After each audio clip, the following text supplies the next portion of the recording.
Thank you for joining us for Small Talks for Big Change, where we help simplify financial topics to help with your financial wellness. Hi, everyone out there, and thank you for joining us today. We are continuing our mini-series on elder financial abuse for National Elder Abuse Awareness Month, which happens every June. And we started our small talks with a guest from our fraud prevention team to help shed some light on types of scams targeting seniors that he's seen over his 20-year career. And then we welcomed a local high school student that is making it his mission to help combat fraud and help educate the community. And today we're excited to welcome an expert in the field of mental health to help us understand how we can support our aging population from falling victim to scams. I am so pleased to introduce you to Avonelle Hanley-Mills, who is a Solve Coordinating Manager for the Mental Health Association of San Francisco. Avonelle has been gracious enough to make a pit stop here in the studio today at the Patelco headquarters, and she's here for an elder exploitation event where she's a guest speaker along with other professionals from the FBI, Adult Protective Services, and the Sheriff's Department. Avonelle, thank you so much for carving out some time while you're here to grace the studio. We're so excited to have you. Thank you. It's my pleasure. So when we first met, I could immediately sense your passion for supporting aging populations with mental health. Tell us a little bit about your career and where this passion for caring for community derives from. Well, my career is vast. However, really just serving the community and serving aging population. I am a person who's aging. I just turned 58. And my mom is in her late 80s. And so really just thinking about looking at wellness and how can we age as well as we can.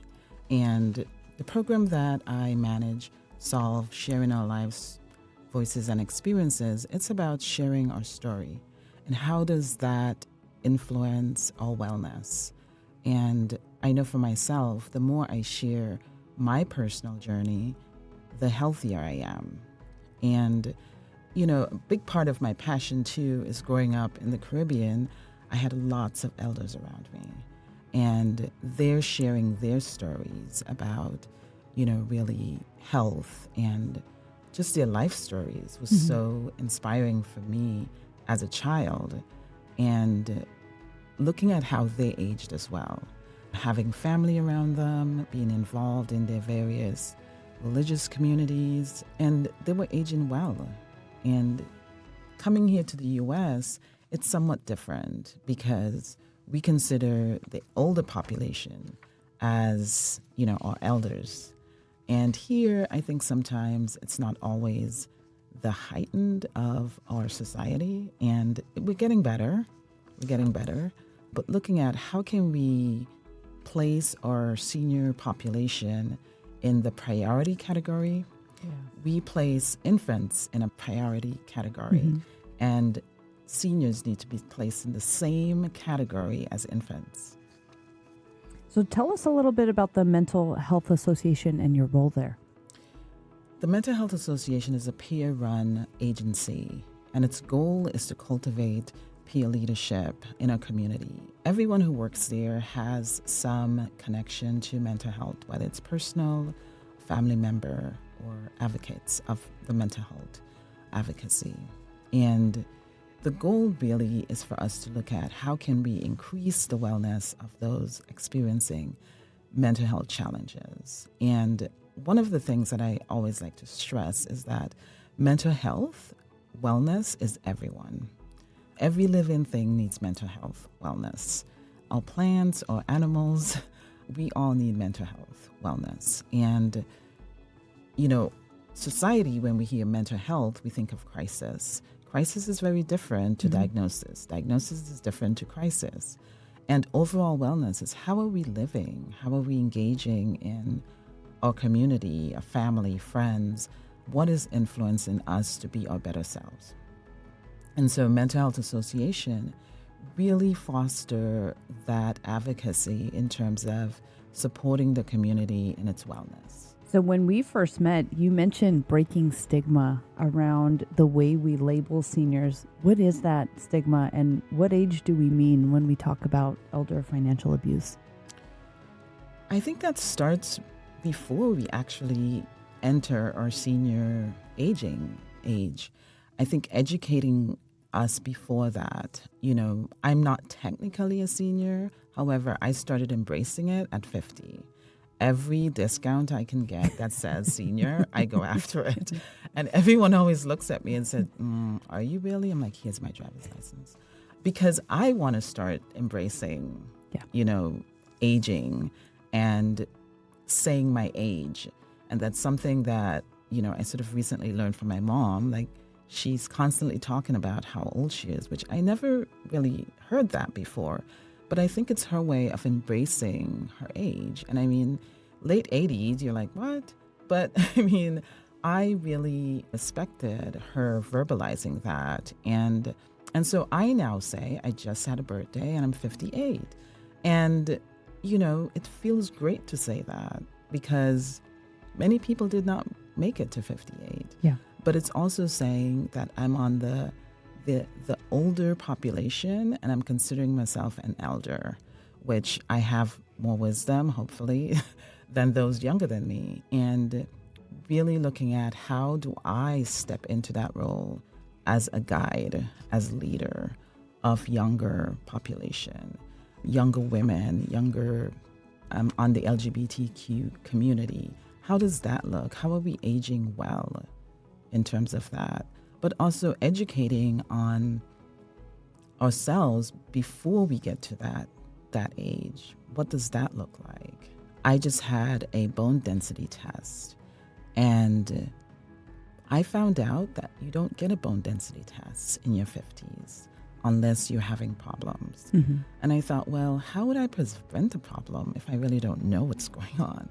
And the reason I had a bone density test is because my mom broke her hip. And I learned so much about hip fracture. And, I told my doctor, I want a bone density. And he goes, I don't think you need it. I was like, yes, I do. And, I really had to advocate for myself to get it. And my bones are doing well, thankfully, but it's outside of that criteria. And so how can we look at preventative in, physical health, but overall health? And overall health is financial health as well.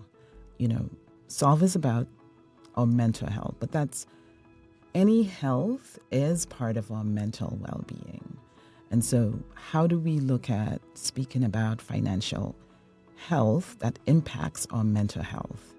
And when we speak about finances, I know I have no idea how much my parents made. I don't even know how much the mortgage was on the house. I have no idea, because speaking about finances is not something culturally, wherever you're from, really. I'm from the Caribbean, but I know in the U.S. as well, speaking about finances is not something we speak about.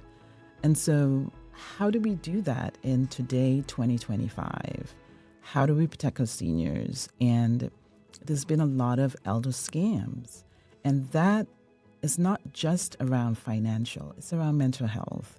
Because how are scammers able to trick seniors in giving up their finances? And that's part of the isolation of seniors. And so they're becoming friends with seniors. That's the mental health part of it. How can we support our seniors so that they're not in this isolation of loneliness, that someone calling them 8 o'clock at night and saying, hi, how are you? How was your day? That person then becomes a friend who's not technically a friend. So how can we as family members or just the community support our seniors in terms of, if you know someone, call them or just check in on them, and that's part of starting that early. For us as individuals, I just told a friend, I'm giving you my sister's number in case of emergency. And then I realized no one really has my family information, and because as when we're younger, we don't think anything is going to happen to us, but it does. But as we start getting older, certain things start happening, right? And so how do we begin to share what's happening? How do we begin to share our lives? with people around us. And it doesn't have to be 10 people, it can be one or two, that you create a circle of wellness. Mm-hmm. And that's what we want to start implementing with our aging population. And when I say aging, I'm speaking about 50 and over. Okay. Because our official senior citizen age is 65. I know. But our bad actors are not waiting until 65 Exactly. to target individuals. So 50, you would say, I is that? would say 50 because, when we look at many people over 50 are, retiring earlier too, right? Or just slowing down earlier. Mm-hmm. And so you're having more time. I mean, I started thinking about retirement at 50, right? And what would I want to do at retirement? I don't think I'm going to sit still. And so really crafting out what type of work I'd like to do beyond 65. And so people are thinking ahead of that time. And so really educating ourselves and our community on what does that look like for you? And what's your support system? And will you be isolated?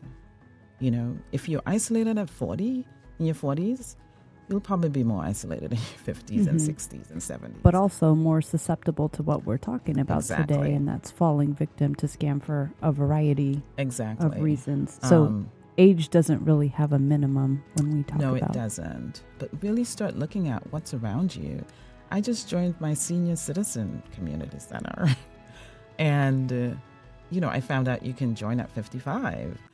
And I was so excited to just join, knowing that I can go there for something. I'll probably start a group, really.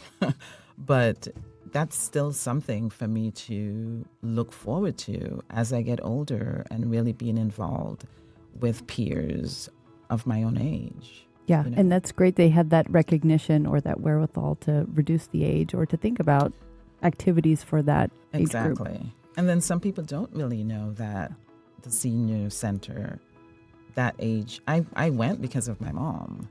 And, they said the 55. I was like, really? I can join? And she was like, really? I was like, yes, here's my driver's license. Hey, they've got the good Zumba classes.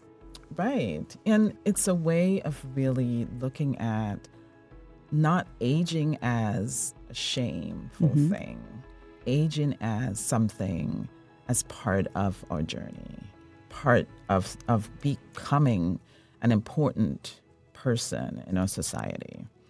In many cultures, we speak about Native Americans. Every culture, years ago, the elders were the wisdom people, right?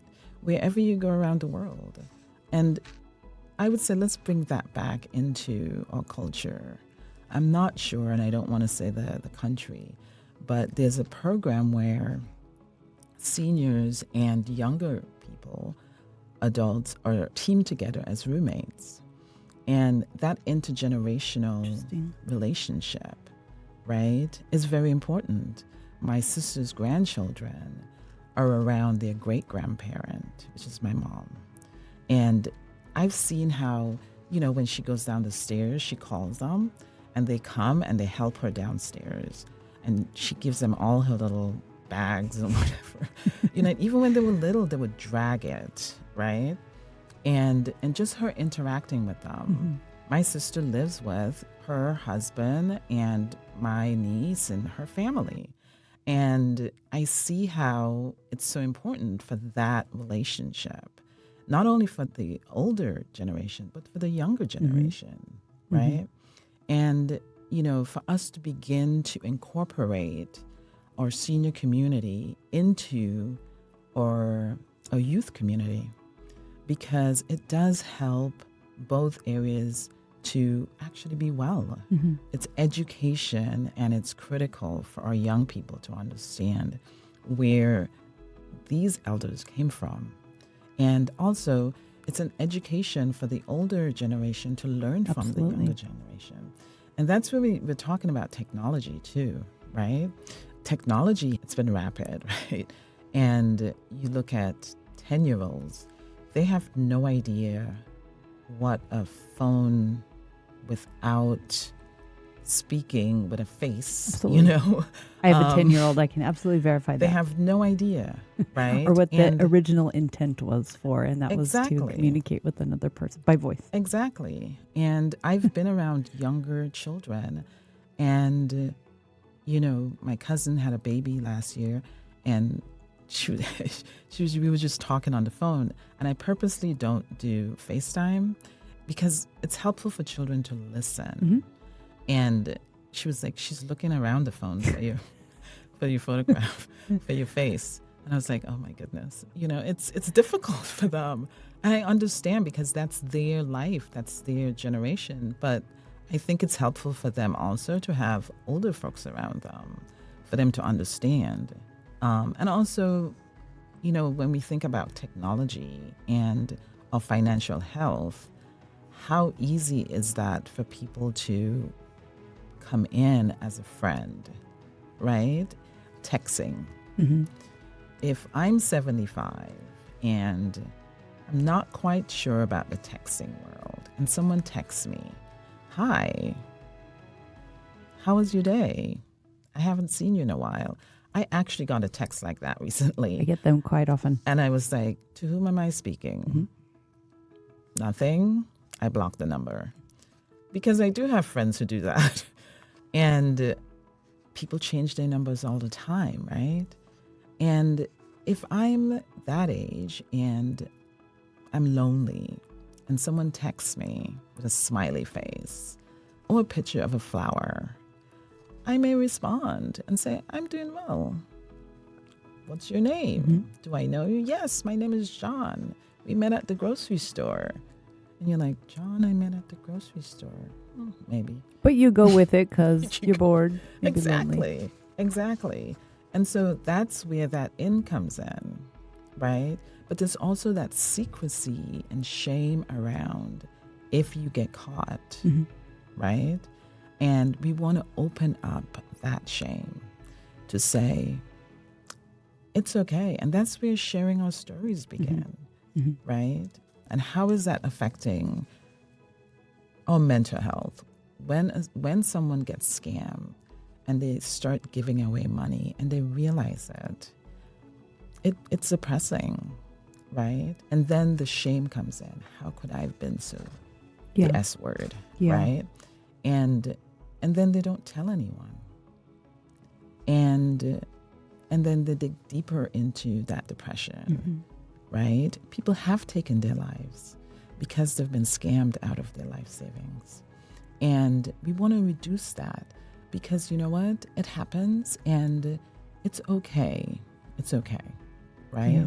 And so really speaking about our stories, making it a conversation where if it happens to you, let's talk about it. And if it hasn't happened to you, let's talk about how we can prevent it, right? Part of, solve is interventive. How can we be proactive in creating better mental health, right? What do you do to increase your wellness? And sharing that story, my mom doesn't have texts on her phone. Well, it's taken off or however it's done. I can say for myself, I don't do anything on my phone but talk and text.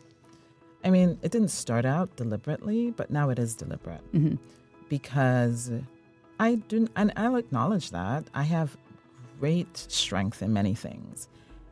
Monitoring my phone with numbers is not my strength. And I don't really know if I want it to be. And the million apps. I don't know if I want it to be, right? And so acknowledging, there's nothing shameful about that. I'm okay with it. I embrace my talk text on my phone.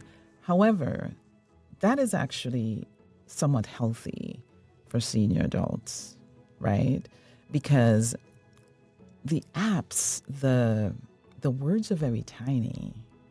And I would suggest if you're going to do anything like your bank account or whatever, get a tablet because you can see clearer. And it reduces mistakes, right? So when we're talking about technology, how can we increase technology health as well based on where you are? I think everyone should get a tablet. I don't understand how people can see those small prints. Right. But let's talk about, where we are. I have my phone on the largest print, and I don't really care because I need to see. And even if it's small, I can see, but it makes my eyes so much happier when the fonts are larger. And I saw this comedian the other day, and they said, you can tell really how old someone is regardless of how young they look By the text. fonts on their phone. And I thought, that's so true. Yeah. That's so true. But I think that it's okay to laugh at these things, right? It's okay to think about, I thought I was a very strong person when I was younger.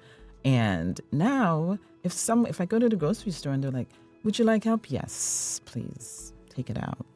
It's a bottle of water? Absolutely. Take the water out. I am embracing support.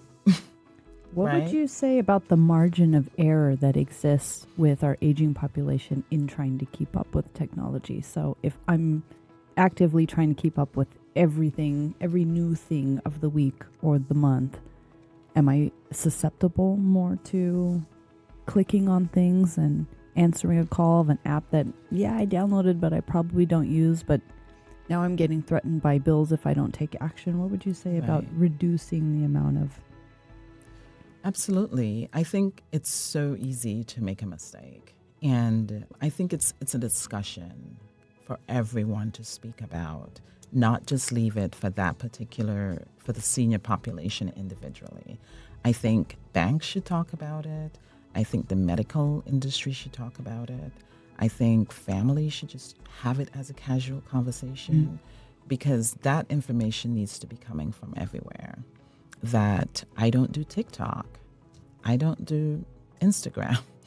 And I have family members who does. And my grandniece was like, Auntie, did you see my TikTok video? I was like, no, I didn't. And she's like, why? I don't have TikTok. Why don't you have TikTok? Because I probably will make some mistakes on TikTok and I don't want to. It's another thing to navigate and learn. Right. So I said, send me a video of you dancing because she was dancing. And she did. So it's okay. And, TikTok is fun for people.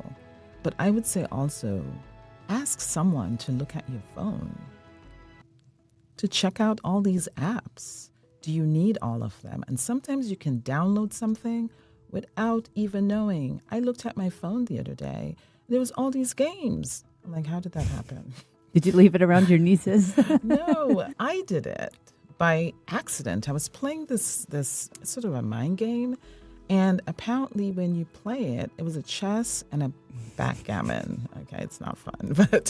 And when you do something, these just come in. And so it just came in. And I thought, wow. So I had to take off the game. And I love doing it. But I took it off because it was actually concerning to me. Right? And so that is so easy to happen. And so I say it's okay to share your phone with someone and say, can you look at these? I don't understand that. Have someone go through your phone with you. If you don't feel comfortable, there's no shame in it. That's great advice. And we've been talking about preventative health and how there's a lot of support on the crisis end of things. What, in your opinion, is lacking on the preventative side when it comes to mental health? I think the preventative side is making the avenue available that sharing your story is okay. Like whatever is happening to you, it's okay. It's okay. But it's not just being okay. I work a lot in social service, in psychology. And I realized for a long time, I would say my family's not asking me anything and they have an expert in their family. Well, I wasn't really making myself available to say, here, if you need this, or even opening up conversations about it. So if we don't make ourselves available to senior population, and remember, this is a generation that has a very different idea of speaking about private things, right? Talking about age, right? My dad passed away and he had a head of hair and it was black. And as I got older, I was like, I'm pretty good because my dad never had gray hair. I found out he dyed his hair always, right? And, I say this because I see, younger adults in their 30s dyeing their hair gray. And I thought, what a difference that is, And someone said, you don't have any gray hair. I was like, no, they haven't started to come yet, but trust me, you will not see it. Because I'm still in that category, right? And I think that's something for us to understand. We have a different language. We have a completely different language and completely different norm. And so we have to support that generation in their language about finances. How does that look? Oftentimes, no one says how much money they have until they die and you go to hear the will. Yep. Right? And you're like, what? Yep. Absolutely. Sometimes you find out it's a lot. Sometimes you find out it's debt, right? Because there's no conversation around it. And so really starting to share that conversation around, how does that look for you? And if you're getting calls and someone says, can I borrow $100? And that may not seem like a lot, but if you lend in $100 every month and it goes up to $200, you don't feel it. By the end of the year, you might have actually given away $10,000 very easily. Actually, really common. Right? And at the end of the year, my mom until recently handled all her stuff, right? And so many older adults are very healthy and can manage their own finances. And so how do we know this is happening if no one else is looking at it? And so I would say to our older population, my nephew is my mom's go-to person, and that's fine, right? He's a very responsible person. And have someone that you trust that can help you monitor. If you don't want to give them control, that's okay, but help you monitor your finances. So he looks at her credit card and all of that to make sure that nothing is happening, right? And I think that's something we have to start looking at. Who is our financial support person that's assisting us? If you get a call from someone, who can you call to say, I just got this call from this person? I love that so much. We all need a financial advocate, if not for potential scams, for any other kind of thing. And we talk a lot on the show about financial wellness, having this financial advocate that you're talking about. But we've also talked a lot about how hard it can be to get the conversation started. So I think we're hearing that we need to engage with our seniors early and often, but sometimes getting started is the hard part. What would you recommend about what that cadence might look like or how to broach? I think it's a community event. And sometimes we deal with things very in isolation. It's a community. Everyone I go to my doctor's office and I see this list of things. Nothing about, financial health, right? Financial health affects our mental health. And that should be part of the conversation. You go to the bank, right? I think banking is getting more into it because they're realizing their, customers are having a problem. Everywhere we go, we should have that, as this is something for us to look at. Who's your financial support? And so speaking about it, is important. in general, right? I was saying the other day that, some of the commercials are way too explicit for me. Like I would like them just to make me think about it, and I'd like to see more of our financial health on the TV. Lots of seniors watch TV. I don't really watch that much TV, but my mom has a TV. She doesn't really watch it, but she listens to it, right? And many older adults have the TV on as company. True. And that's another avenue. So social media. So it's a community event, right? But until that comes to that, right? We have all types of conferences, fairs, and everything. Bring that in, right? Bring that in. And when it comes to family members, think about your connection to financial health. If you're uncomfortable with financial health, you're not going to bring it up. Right? And so think about your own connection to financial health and just start out small. Start out small. And not as you're questioning this person. Speak to them as a peer. Like, what is fine? Have you ever thought about just have a conversation, a casual conversation? And that makes it easier for someone to speak about. Because if we're making it as if we're questioning someone, the shame will set in. Yeah. Especially if something happened, right? And so let's not do that because everyone is being scammed. Unfortunately, our older population is being scammed more often and to a more detrimental degree because they're older and they're more isolated for many different reasons. Yeah. Oftentimes the conversation with my parents gets started from me just complaining about a recent text that I've received or a recent email that I've received. And it happens really often, like 10 times a day, maybe 5 texts, 5 emails. Right. And we get the conversation started that way. This happened to me. Has this happened to you? Exactly. Let's start to talk about preventative. Because if we make it seem as though it's only happening to them, then it's like, why is it happening to me? And maybe I responded, right? But if we make it as it does happen to everyone, that, and I've said, I don't like when people text me as if they know me and I don't know them, and that's something too, because people get those texts all the time, right? You said something really interesting when we first spoke. You were talking about isolation and our older populations and the fact that we should complement them more and help them feel more visible. Can you talk a little bit more about that and how that can be helpful? Yes. We make our senior population invisible. We do.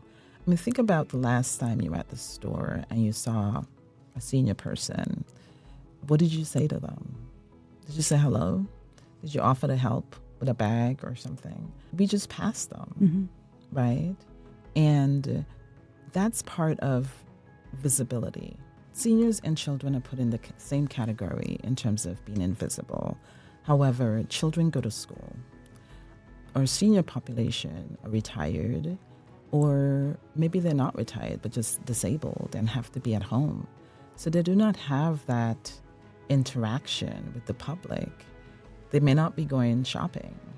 So they're home for long period of time. And if they're in a senior home, there's still a level of isolation there.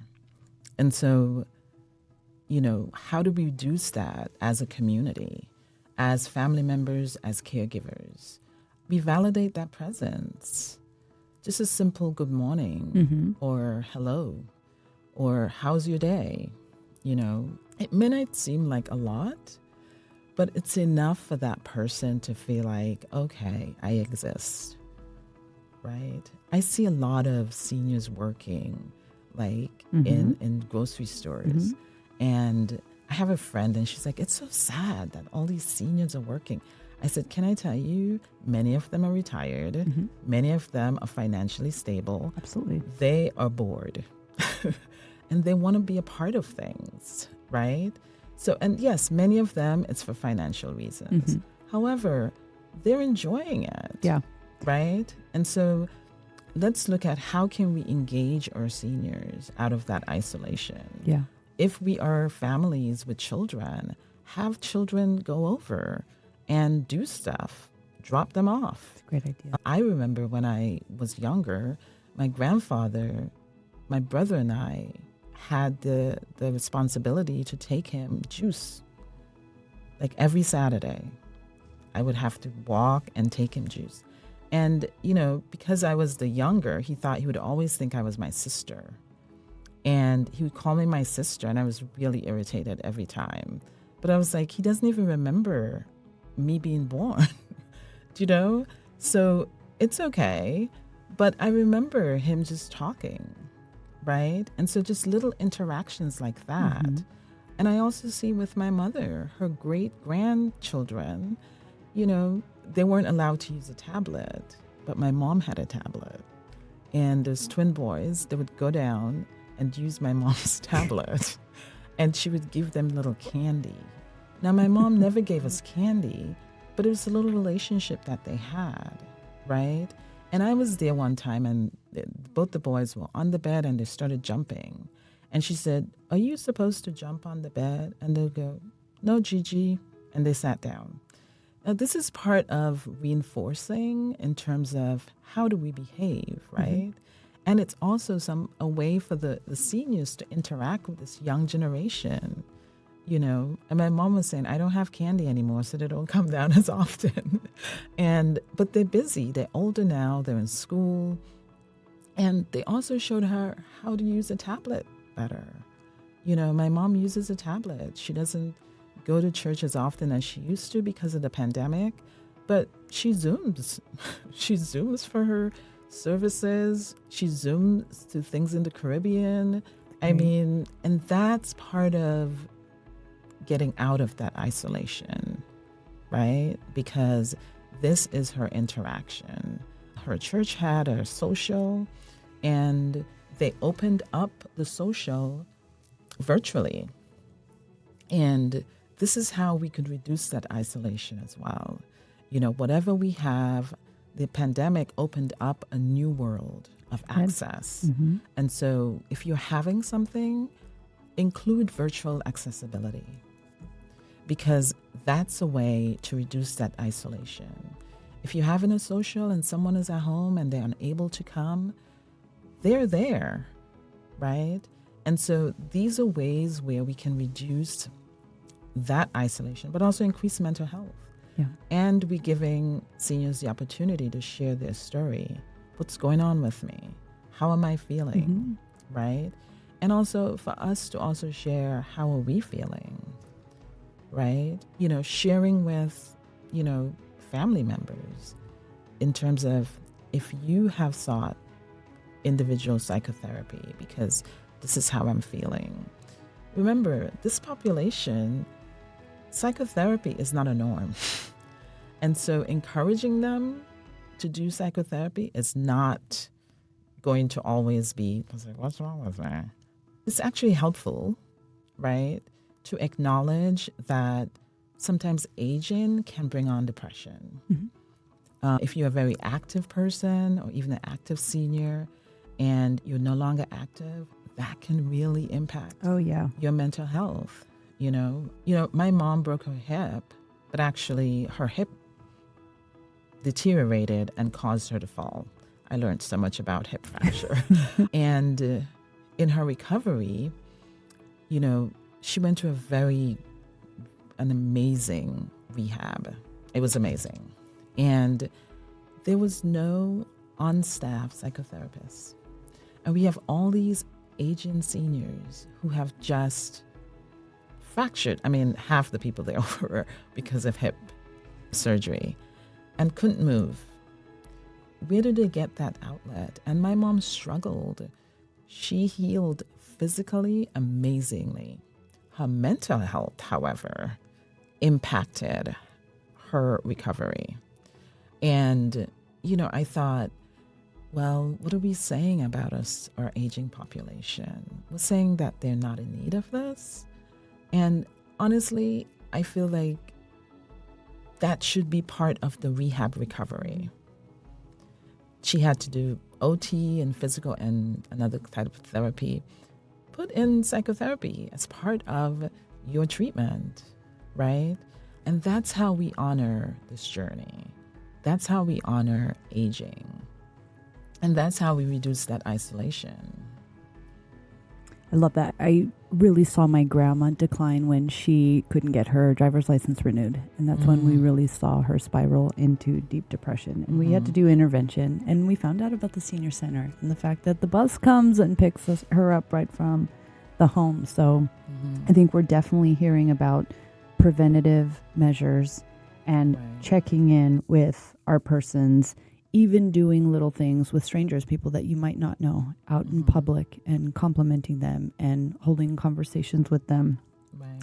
If we do have children or young people that we know, encourage them to make visits to the senior center, the neighbors, any kind of family members. And I love what you said about just aging as well as we can and doing things like protecting our technology, protecting our mental health, and seeking out a financial advocate, and seeking out an advocate that's going to check things like our phones and check technology for us, or at the very least just engage with, so we don't fall victim to the many, many bad actors and scams that we're presented with every day. Right. So we want to thank you so much, Avonelle, for joining us today. You shared so much wisdom and really helped us wrap up our National Elder Abuse Financial Wellness Week. So thank you so much for joining us. Thank you. It was my pleasure to just be here and speak about this, because we do need to speak more about it, and that, you're starting this conversation is so important. Well, that's going to do it for us today, folks, on Small Talks for Big Change, where we help simplify financial topics to help with your financial wellness. Check in on your aging friends, folks. We'll see you next time. Patelco Credit Union is insured by NCUA. Hey guys, thanks for watching. To subscribe, click here. To watch the next video, click here. See you next time.